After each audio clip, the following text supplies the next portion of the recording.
transfer you to the Veterans Crisis Line. Your call will be recorded and possibly monitored for quality assurance.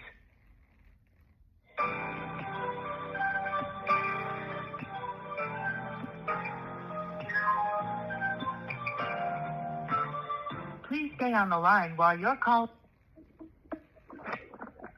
Thank you for calling the Veterans and Military Crisis Line. My name is Kai. What is your name and how can I help you this morning? Hey, Kai, you believe that you'll be able to relate with me on a human level? I hope so, yes. I hope so too, but generally you're limited by all your rules and compartmentalization from your organization. I think your organization sucks, by the way. Anyway, my name's Mark Hensley, but I go by AJ. Okay, thank you, AJ. How can I help? What is happening? Well, I contend with Tourette syndrome and a dissociative personality disorder.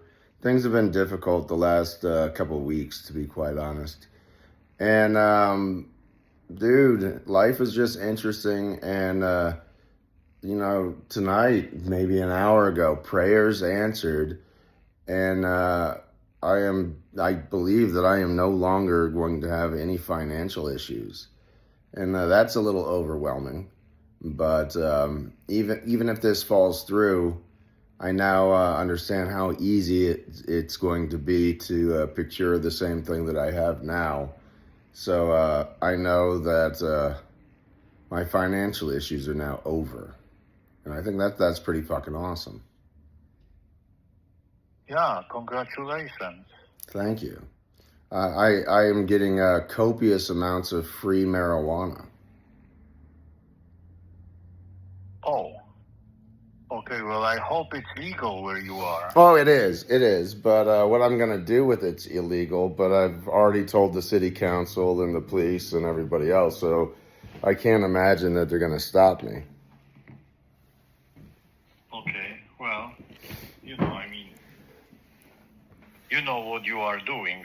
I do. I'm in Nevada now. I was up in Washington State. I was cultivating in the medicinal system back in 2010, and then it turned recreational in 2015, and I was entering into that. It's just the government then fucked me and took everything from me, made me a refugee in my own fucking country for 6 years, homeless and all that shit. And my company is Sugarcane Farms, and I specialize in cannabis-infused products. And I didn't know how to get a line on cannabis in the state of Nevada, or more or less the city of Reno. And it just fell in my lap tonight for free, essentially. And I told the guy, I said, wow, I can get cannabis anywhere. But this was a godsend that I'm getting it for free right now. And I'll recognize that if you work out as part of my company. But I certainly don't want you to believe because you're bringing me fucking cannabis that I'm beholden to you in any way. And, he's a homeless guy, and this is a windfall for him as well. So he went off to get fentanyl so he could think about it because he's a drug addict. Oh, Jesus. Yeah. Well, as long as you can be sure that the deal that you struck is going to hold, because if honestly, it doesn't matter, dude. I already got a quart of the stuff that I infused, meaning I infused olive oil, and I made a quart of it. I have no idea how potent this olive oil is. So I just made a quesadilla, a cheese quesadilla with maybe a tablespoon of it. And then I split that quesadilla with Anthony. And I told him, I said, I don't know how potent this is. And if you're not accustomed to this, there's a chance that this is going to be very high potent. And I said, you can't die from it. And if you're a douchebag piece of shit, you're probably going to have a bad trip. But you've had a bad trip before. And I'm really looking forward to it, to be quite honest. So at 2:05 my time, I'm anticipating that the effects of the cannabis should be rather noticeable. But I'm not going to consume any more prior to that, if I don't feel like, hey, I don't feel anything coming on. Because, man, with a high potency edible, it will just sneak up and kick you in the ass. It can take anywhere from an hour and a half to 3 hours before you feel that, depending upon the state of your digestive tract. And if you wait 2 hours and say, well, it's been an hour and a half and I didn't feel anything, and then you eat it, 15 minutes later, you're now, on the way to the fucking moon, and you realize, hey, I'm certainly not feeling that second brownie that I ate, and then people get themselves in trouble. Mm. Mm. Well, it's fascinating what you are saying. It's interesting to listen to it. I am completely ignorant when it comes to those things. So, listening to you, I cannot comment. I sincerely apologize. I find myself. Oh, no. But I just want to talk about it a little bit more. So over in Israel, I think it's probably been 30 years now, but it was a recent discovery when I was into medicinal cannabis that they discovered the endocannabinoid system. So our body has an entire nervous system set up to interpret these cannabinoids that are produced naturally in the body or naturally in these plants as well. This is a plant that human beings have sacrificed their lives for eons, right? This is a spiritual connection to God. There's a lot of natural spiritual connections to God, and we've had shaman and these spiritual plants and guides, forever, throughout all of human history. It wasn't until the arrogance or hubris of science, if you will, that all this was shut down, and now everybody's an atheist because, follow the science. The science is the word of human experts, and they're the new fucking God. Okay.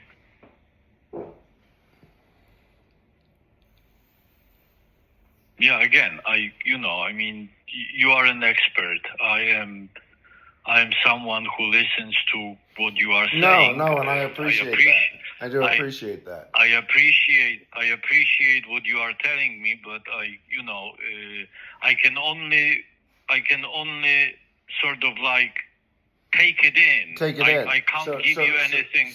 I can't give you anything in return. But what I want to point out, right, is I was discussing a spiritual connection through an earthly plant, right? So that's a difficult concept for a lot of people to conceive in the first place, right? But right. I know a little bit about shamanism and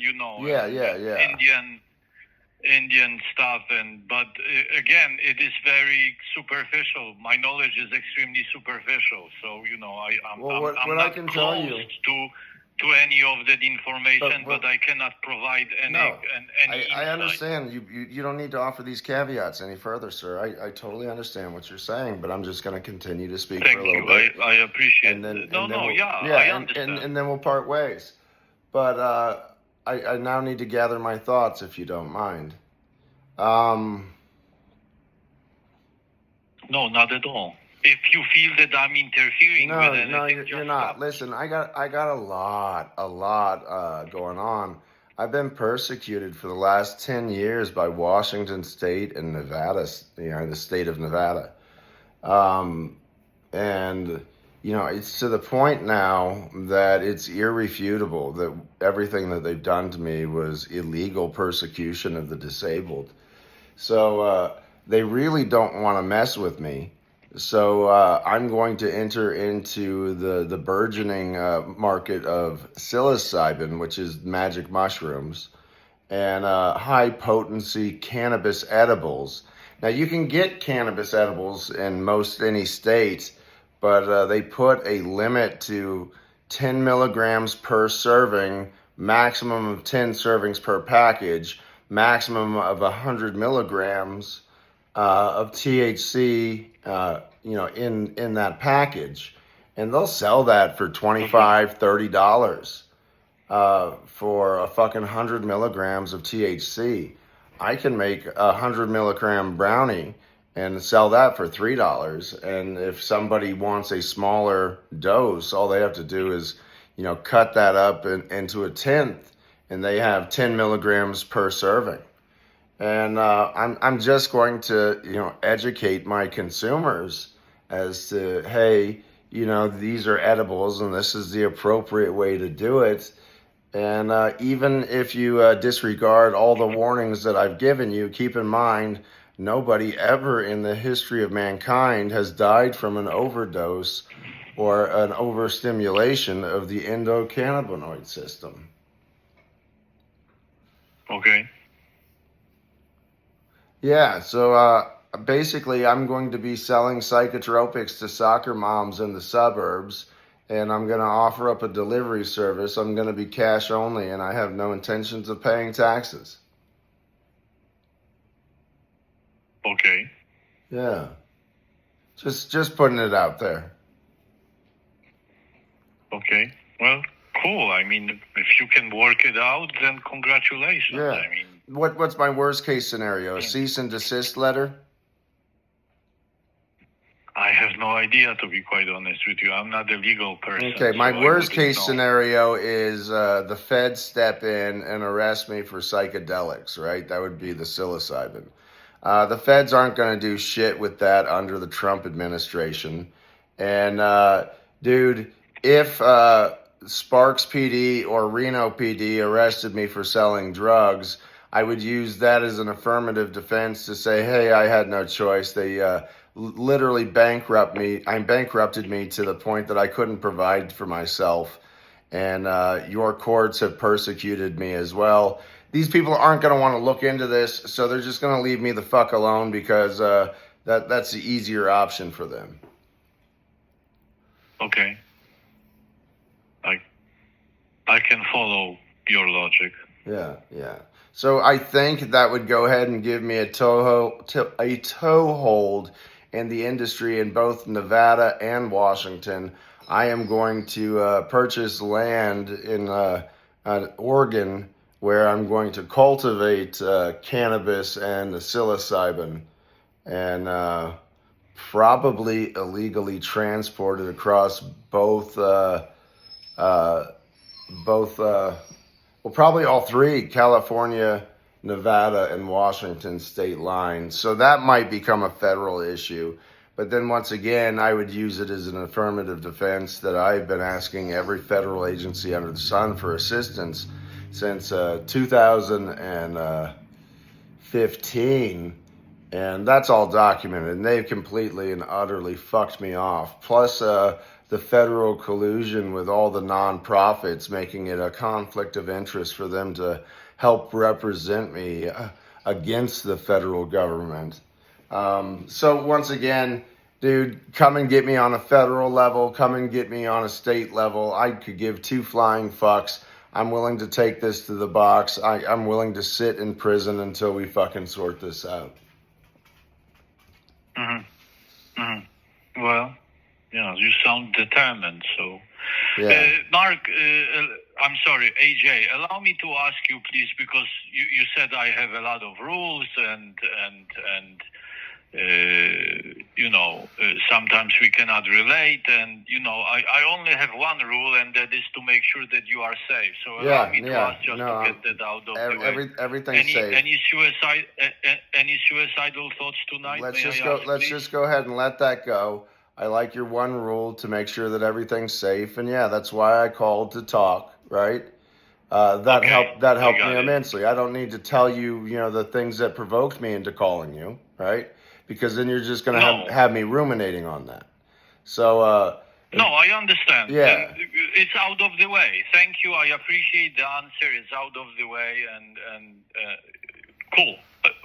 All is good as long as everything is safe. I appreciate you being a gentleman about that. Thank you, and I appreciate your understanding. Hey, where are you from? I'm from Poland originally. Nice. So, you've been over about 20 years? How long have you been over here?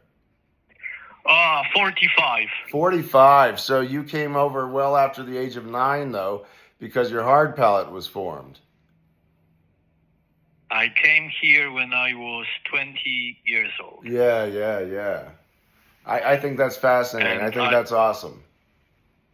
I have been here for 45 years, and I haven't dropped my accent, and I don't think I will. I really hope you don't, sir. I really hope you don't. Thank you. Can I tell you that I envisioned you as a dark-skinned person with black hair and a black mustache, sort of certainly not anything like African or African American, but I did not peg you as Polish. Now I've called the crisis line thousands of times, and I would tell you 98% of the time it's a black woman. Most of the time from the southern states, sometimes from the northern states. Very, very like next to never do you get a white person. Even more next to never do you get a white male. That's what I refer to as a white unicorn. Many sightings, but nothing ever fully documented. I hear you. Yeah, well, I'm your unicorn then. You are. But here's the thing. I filed several complaints because the black people yell at me because I say, hey, I'm looking to speak to a white man. And they tell me I'm racist for that. I was like, listen, I'm a white man. I just want to talk to another white man. What's wrong with me wanting to talk to one of my own? You know, we relate on a much deeper level because we share a lot of similarities. And they would hang up on me, and I'm just like, fuck, who's the racist? Right? Listen, I'm the white devil. I just want to talk to another white devil. I understand. Well, people take things personally, unfortunately, many, and they shouldn't. So I'm not here to judge. You wouldn't offend me one way or the other. Yeah, but check this out. You're the second. Go ahead. You're the second responder I called tonight. And the first one, I'm in this perpetual loop with the VA where they won't provide me services. Surprise, surprise. You've heard bad things about the VA. I'm here to tell you that they're true. And this guy kept on trying to say, well, I just want to encourage you to work with your team. And I said, who do you think is failing me, sir?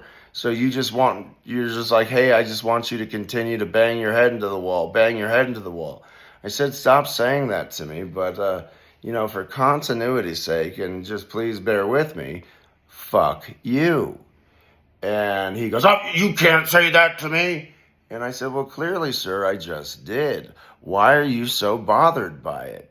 And he went off in this huge uproar. And I said, sir, would you like to put me on hold and call the crisis line about your crisis before we get back to my crisis? And he goes, well, you can't do. And I went, like that. So he hung up on me. Yeah. Well, it's very difficult for me to comment. I think that, we are all...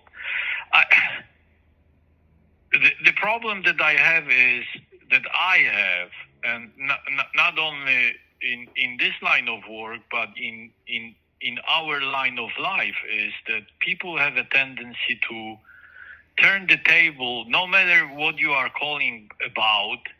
People have a tendency to turn the table on you and start pointing at your problems rather than try to recognize the commonality of the issue. Sir, the problem is much worse than that. Because they're not pointing at your problems. They're inventing problems and assigning them to you and then blaming you for the problems that they made up. That may be true, yes. It's crazy. Dude, I have people openly calling me a pedophile, right? Now, I haven't had sex since January 2nd, 2016. It really doesn't interest me, but I can tell you that when I do have sex, I am a serial monogamist, and I only date white women, right? That's just my thing.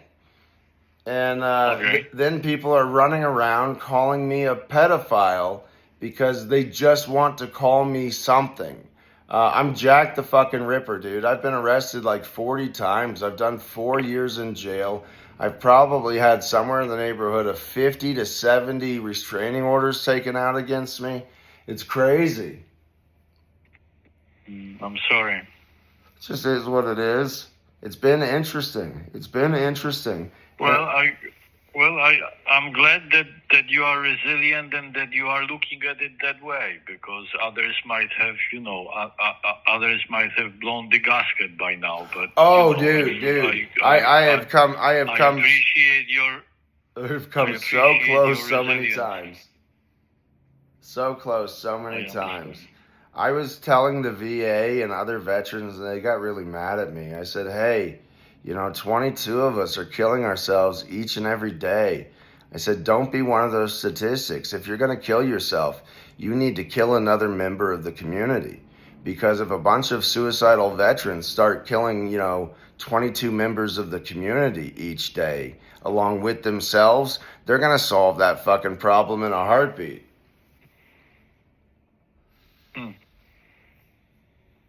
Well, here's the deal, dude. You can't be suicidal. Nobody cares. All they want to do is pump you fucking full of drugs. And if you kill yourself, well, they still got that money out of you as long as you were willing to take the drugs.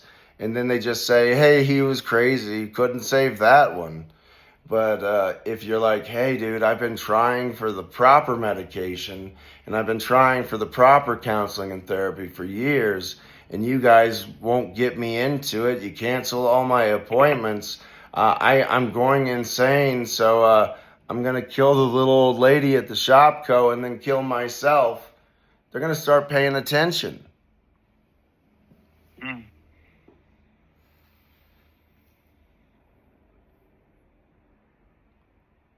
you know all the money, poured into these programs, these grants, these funds, this bullshit, which is just basically used, to wash money anyway.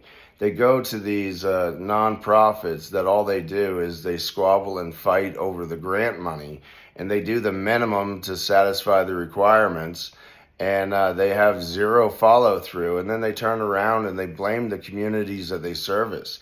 See, they're homeless and they're crazy, or they're homeless and they're on drugs. It's their fault that this isn't working. But in the meantime, they're raking in millions of dollars of tax-free donations and federal grants. It's disgusting. They have poured billions of dollars into the homeless community, quite simply making the problem worse. More people are becoming homeless. More people are becoming drug addicted. Even though we've spent billions of dollars on the problem, but that's just a drop in the bucket to the hundreds of billions of dollars that we've spent not on soldiers but on weapon systems so we can send them over to the Middle East and kill white people. Sorry, not over the Middle East, over to the Ukraine and kill white people. We're done killing the brown people in the Middle East. Now we're killing the fucking white people, and there's not enough of us to support this. This is half a fucking genocide right here. Mm-hmm. Yeah. Yeah, but we don't need to be concerned about that, dude. We need to be concerned about fucking Israelis and, more fucking brown people. Dude, I could give a fuck about the Jews, right? They ain't our friends, and if they are, it's just out of fucking convenience, right? So it just is what it is. We use them to destabilize the Middle East. Thank you very much. Mm-hmm.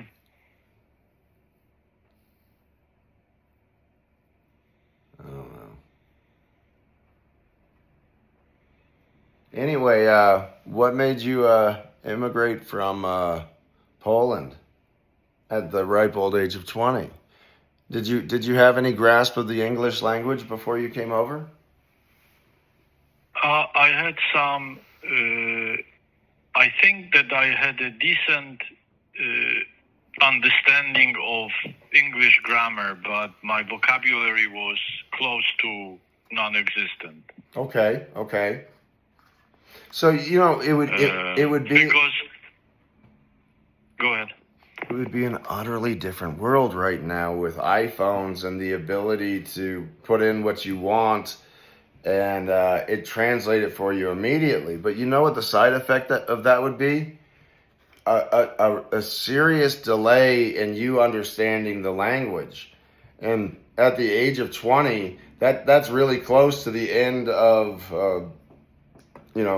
being able to inherently pick that up, as a primary language. How long has that been, okay, so when somebody speaks in English, you would translate it into Polish so you could understand it.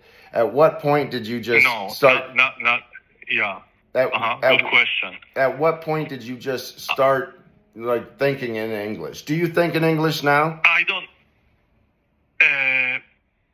So it depends on the subject. Okay, respect.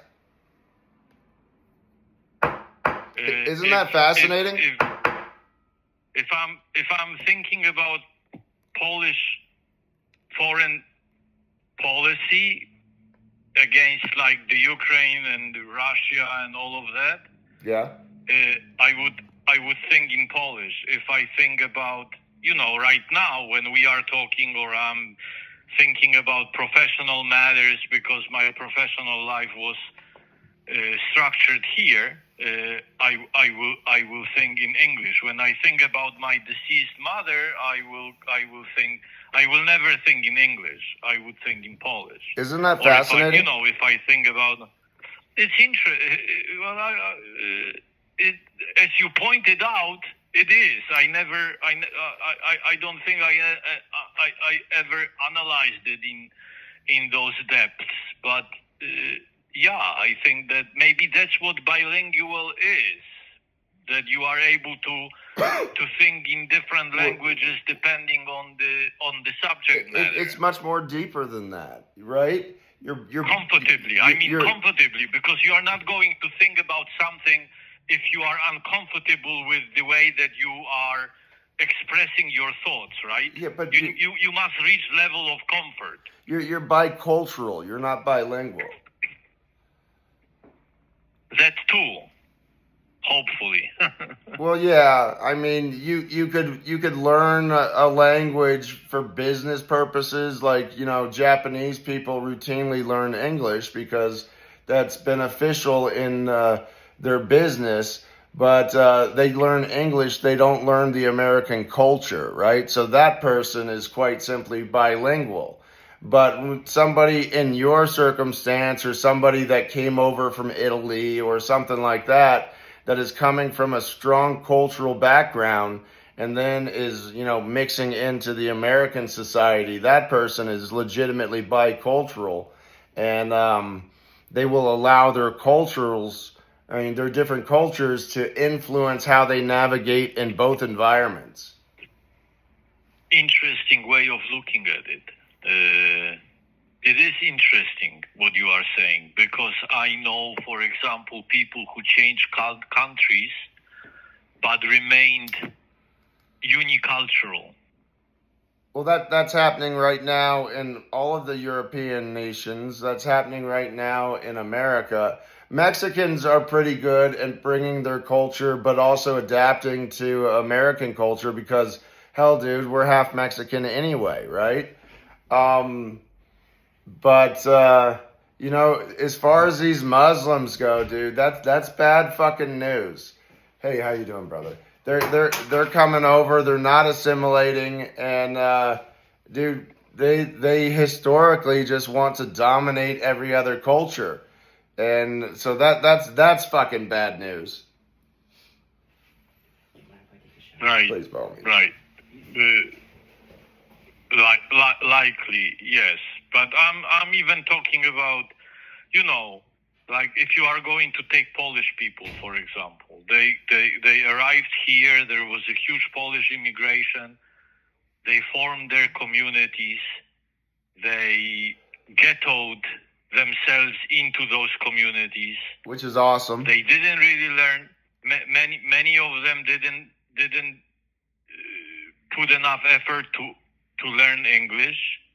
properly enough. They Okay. had their own newspapers. They had their own happenings. They Okay, had their but own you're food. you're They you're had discussing their own restaurants. Thank you very much. Listen, you're discussing a time when the Irish were doing that, the Italian were doing that, right? So there was, pride and dignity in that, right? And I appreciate that. And that's part of the rich culture that forms the United States of America. So I think Okay. that's awesome, and that goes back, hundreds of years. As far as Okay. allowing Muslims into our communities, that's a rather new thing. And then to have the southern border opened up for 4 years, where there's oodles of military age men from all these Muslim countries as well as China coming in. And I don't think that in the long run that would be historically, if you look back throughout the eons of time, right? If any country did that historically, it doesn't really work out in their favor, does it? Right. No, you have a point. Yeah, but we're not allowed to talk about this. We're not allowed to talk about, reality in the least. We just have to talk about what they tell us to talk about, what they tell us to think about. And if you watch any of the mainstream media, all it is pumping fear down your fucking throat 24 hours a day, trying to then normalize mental illness and crisis, and then sending you off for the pharmaceutical remedy. And it's far from a remedy. They treat the symptoms, not the conditions, and they're just looking for customers for life. Dude, the whole system is rigged, and it's bought and paid for ultimately by the pharmaceutical companies. But there's still just a handful of families that for the last several hundreds of years have had their fingers in all the major financial purse strings, possible. And we're just heading as a society, as a culture, as a civilization, as a race of human beings, we're just heading in that direction that they want us to go. And it's very close to that point at this point. Mm-hmm. Yeah. Yeah. Hey, listen, Anthony just got back. I want to thank you for your time.